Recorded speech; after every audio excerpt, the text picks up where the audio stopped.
नड्डा जी, बिहार में जंगल राज का राग अब पुराना हो गया है। 3 दशक से यह राग आप लोग अलाप रहे हैं और अब कुछ जनता भी इसे समझने लगी है। यह सवाल हम नहीं उठा रहे, बल्कि आम लोगों के बीच उठने लगे हैं। भले ही आपके मुंह से जंगल राज शब्द सुनकर आपके समर्थक खूब ताली बजा रहे हों, लेकिन आम पब्लिक में निराशा है। दरअसल 3 जनवरी को बीजेपी के राष्ट्रीय अध्यक्ष जेपी नड्डा बिहार दौरे पर आए थे। इस दौरान वे सोनपुर के हरिहर नाथ मंदिर गए। हालांकि वे पूजा नहीं कर पाए।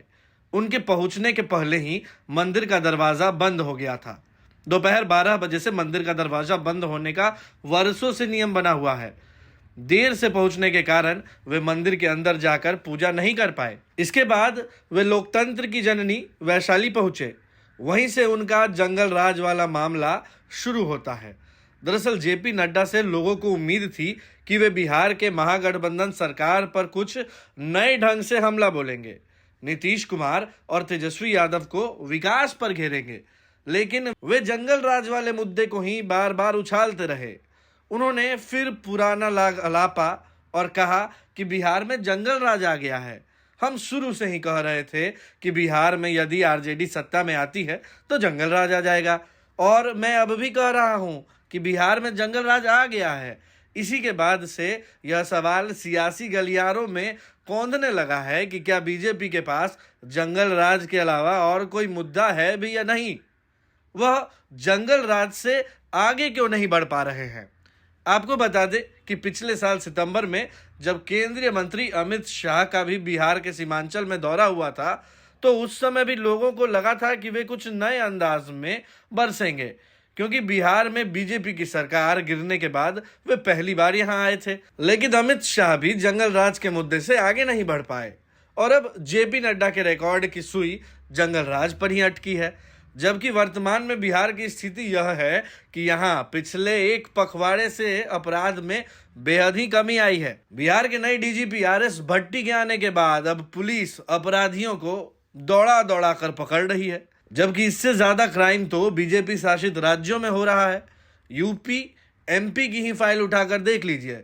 यहाँ तक कि दिल्ली में केंद्र की पुलिस है और क्राइम की स्थिति आप देख लीजिए।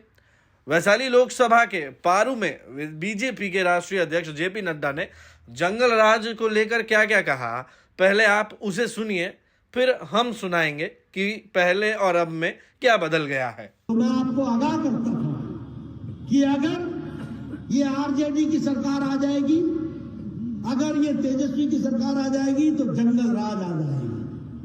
और आज मैं कह सकता हूं कि जंगल राज आ गया है, आ चुका है। मैं आंकड़े आपको दूंगा। अगस्त महीने में कितने मर्डर हुए, एक ही महीने के अंदर कितने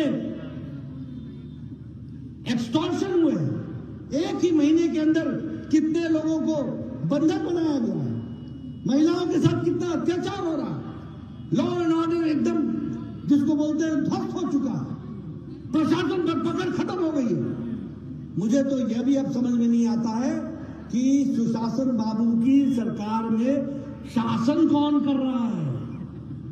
यही नहीं पता चल रहा है कि अब शासन कौन कर रहा है, किसका शासन है और कौन सा सुशासन है। बिहार की व्यवस्थाएं चरमरा गई, बिहार की व्यवस्थाएं प्रशासनिक दृष्टि से ठप हो गई हैं और केंद्र सरकार की मदद के बावजूद भी बिहार आगे नहीं बढ़ पा रहा। और इसीलिए मैं आपसे अपील करने आया हूं, मैं आपसे निवेदन करने आया हूं, मैं आपसे गुजारिश करने आया हूं, मैं आपसे अर्ज करने आया हूं कि समय आ गया है जब बिहार को भारतीय जनता पार्टी निश्चित रूप से आगे ले जाए।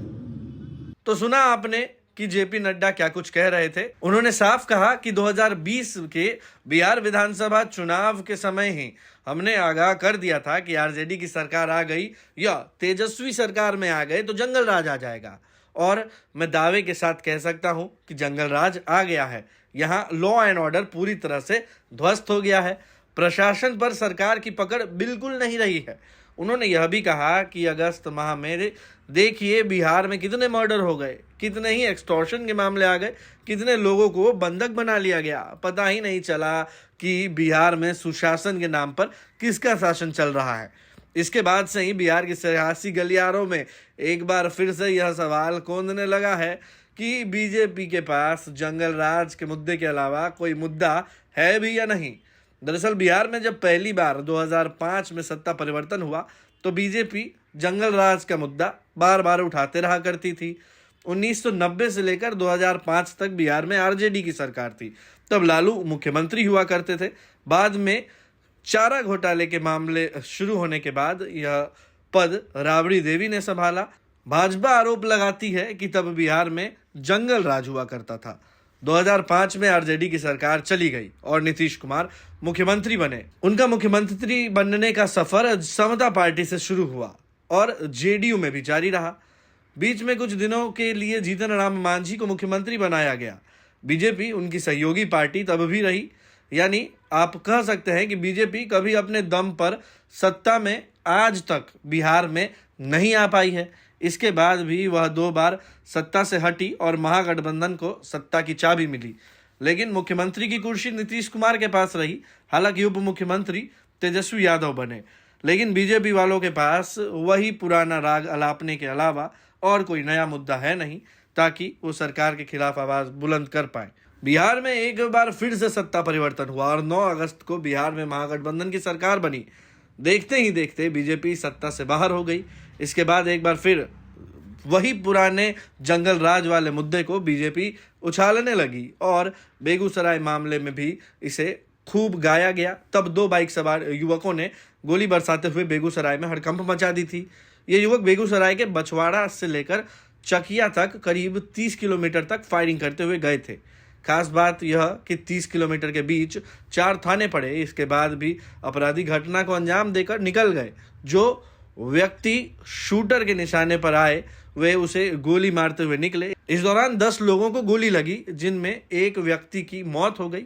हालांकि 1 सप्ताह के भीतर ही पुलिस ने तत्परता दिखाते हुए सभी अपराधियों को धर दबोचा। हालांकि इस घटना की जितनी निंदा की जाए वो कम है और पुलिस की भी प्रशंसा करनी होगी कि उन्होंने अपराधियों को ताबड़तोड़ कार्रवाई करते हुए त्वरित गिरफ्तार कर लिया।